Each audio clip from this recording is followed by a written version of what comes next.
What is going on, everybody? It's your boy John, and welcome back to Gearbox. So today we got a very exciting video for you.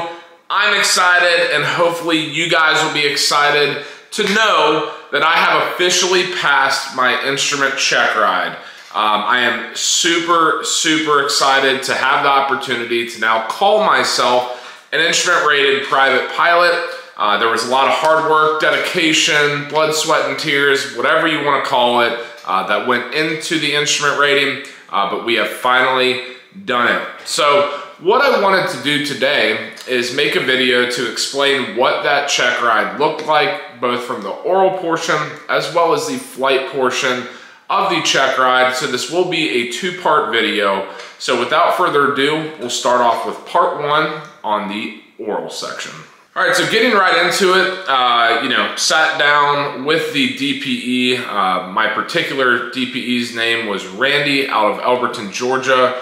Wonderful guy, very nice, very knowledgeable, and I thought was extremely fair in the conversation that we had. So, of course, once you go through your IFR, all the paperwork, all the red tape bullshit, get right into it. And of course, one of the first things that I'm sure every DPE is going to ask is regarding currency, both as a private pilot, don't forget your knowledge on being a private pilot, but also, instruments. So current medical, having your pilot's license on you, 3 takeoffs and landings, 3 takeoffs and landings to a full stop for night flight for passengers, 6 hits, all that sort of stuff. Went through that pretty quickly, and that was that. If you struggle with that, you're probably gonna have bigger issues ahead.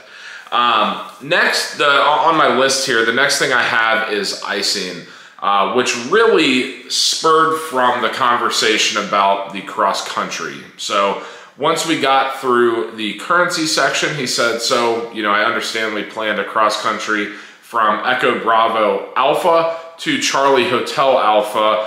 Do you mind pulling that up for me? Just kind of going through your thought process on your flight planning. At that point in time, we started to talk about weather briefing. So both 1-800-WX brief, for flight, whatever it might be, I would 100% recommend doing the 1-800-WX brief, at least as a part of your weather briefing, given the fact that odds are you are not a meteorologist or a professional in that field. Those guys are. Let them give you a lot of the critical information to making a flight plan, and then you can do some supplemental knowledge-based stuff as well. With that, we went into different types of weather, what type of weather we're looking for, what type of weather would constitute a no-go for this check ride. And of course, the concept of icing came up. There in Georgia, I want to say it was like 84 degrees Fahrenheit, so we weren't exactly worried about icing ground level. I want to say the icing level was at like 18,000 feet. We were going to file for 8,000, so no issue at all. Next, I just had the weather briefing. Understand the weather briefing. Understand weather in general is probably a good place to start, but, understand the fact, not just, what a cumulonimbus cloud is or what winds are, but understand how that is going to affect you as a pilot in an IFR, condition, right? So whether we're talking cloud layer, okay, do you have the minimums to make the airport? Are those minimums within your personal minimums? Let's talk about precipitation. Are you okay with flying in precipitation? There are some kind of mind games that rain or snow hitting the windshield will have on you, but have you done that? Are you, comfortable doing that? Obviously, we're going to talk about thunderstorms and what that might entail, as well as icing and all that, winds aloft. But don't just stick to the topic of weather and say, oh yeah, winds aloft are where the wind blows when you're at X amount of feet. No, what we need to be able to do is kind of compute that to say, all right, based on the winds aloft, for example, our time en route for our planned flight is going to be X. And if we're doing, I think this particular cross country was 151 nautical mile cross country. We were forecasted for like a 2-knot headwind, so nothing crazy. But especially if you start having significant headwinds, that gets into fuel burn. That also gets into IFR fuel minimum. So fuel to your destination plus your alternate plus 45. Understanding those things is going to not only help you as an IFR pilot, but also at that point in time, help your DPE understand that you know what you're talking about and you're not just some jackass trying to come get your instrument rating. I know I could have said that a lot more eloquently, but that's kind of how I like to think about it. So maybe that might help you out as well. The one thing that he really hammered me on, hammered is the wrong word, but the one thing that he really did a deep dive on was in my cross country and specifically my nav logs. You know, we were flying a 172, I want to say it was a November model. He asked me, where did I get my true airspeed from? As well as fuel burn, so like gallons per hour.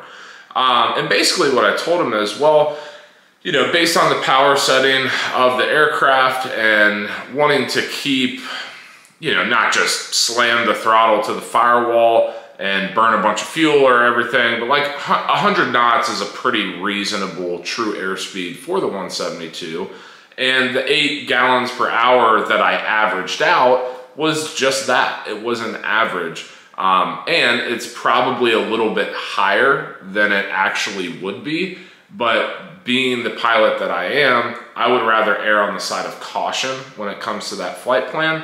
So those are the numbers that I came up with. He then asked me, okay, well, if I wanted to get really specific with those numbers, where would I find that? And I said, the POH. And he said, absolutely. So he said, why don't you take out the POH and find where those numbers are? I did. And I could not find the damn numbers. I mean, the POH is not a small book, but it's not a large book either. So anyway, I guess the whole point of me saying that is, when you go to do your cross country, whether you pull up the POH online or whatever, pull up the POH and get your numbers and tab that POH out before you get into the oral section, to where you can flip there and be like, here's my true airspeed, here's my fuel burn per hour, so on and so forth. And you can just, once again, instill that much more confidence in the examiner as you walk through your flight planning. Because guess what, guys? As much as this is a test and they're trying to squeeze all the information out of you that they possibly can, at the end of the day, they want you to be a successful, safe IFR pilot. You know, it's really a matter of, does them signing their name in your logbook put them at risk for signing off on you?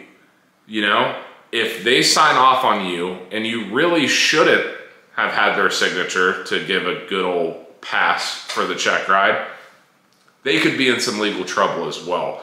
So as much as you can possibly instill confidence in them, go ahead and take the necessary steps to do so. So as we continue through the oral, another thing that obviously came up in relation to the actual cross country that we were going to be doing was the IFR low charts.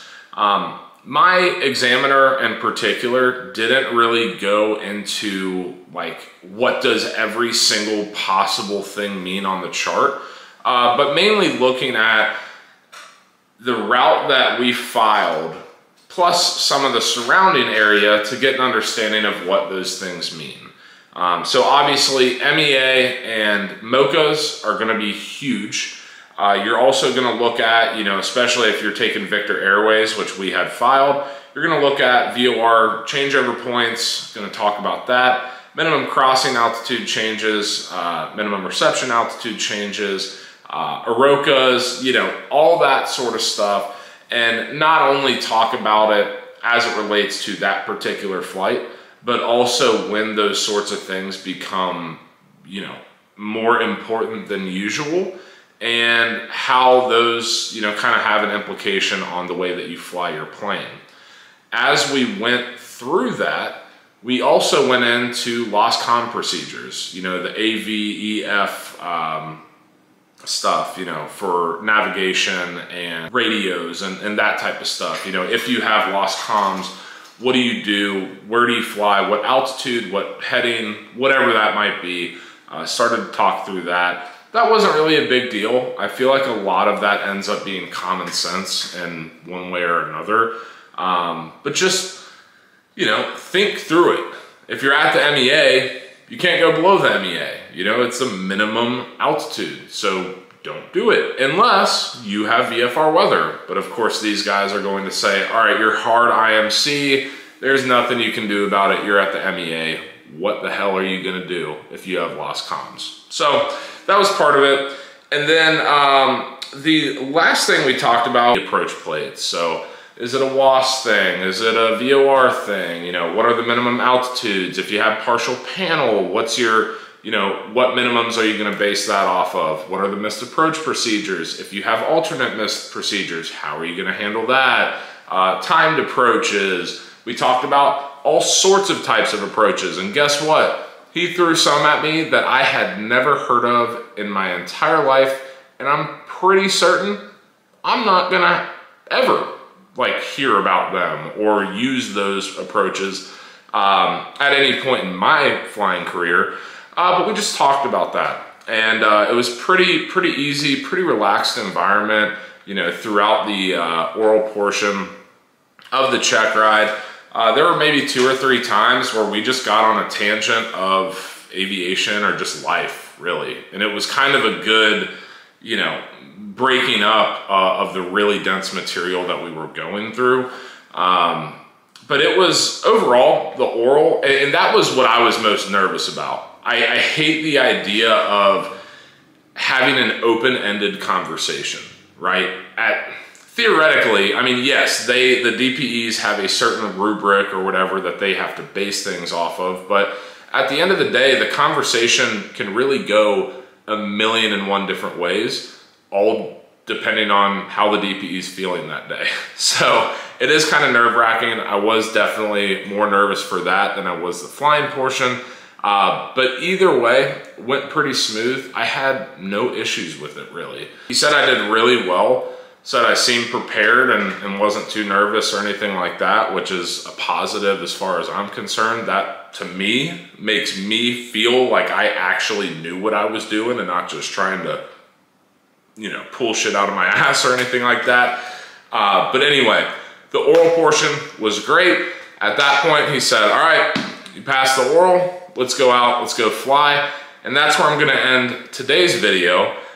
So if you have any questions, maybe you've gone through your instrument oral portion and maybe you're currently, instrument rated pilot. You passed, you did what you needed to do. Or maybe, you went in and went for your check ride, did the oral, and for one reason or another, that was the end of the check ride for that day. You didn't pass the oral, so therefore you didn't get to go fly. Drop some comments down below. If you've never taken this check ride and you're curious about maybe some other topics that did come up that weren't, kind of some main flashing lights that I'm talking about right now, let me know. I'd be happy to help out. And, just keep in mind, just because my DPE did it this way doesn't mean that your DPE is going to do it the same. Theoretically, it can be done a million and one different ways. But just keep these in mind. There are going to be some very large, important concepts that all DPEs are going to cover in one way or another. And that's kind of what I'm trying to portray here today. So once again, if you have any comments, questions, concerns, whatever, drop them in the comment section down below. If you like this video, please give it a big fat thumbs up. As always, guys, hit subscribe, hit the notification bell to get notified for part 2 of the IFR Checkride series. And until next time, peace.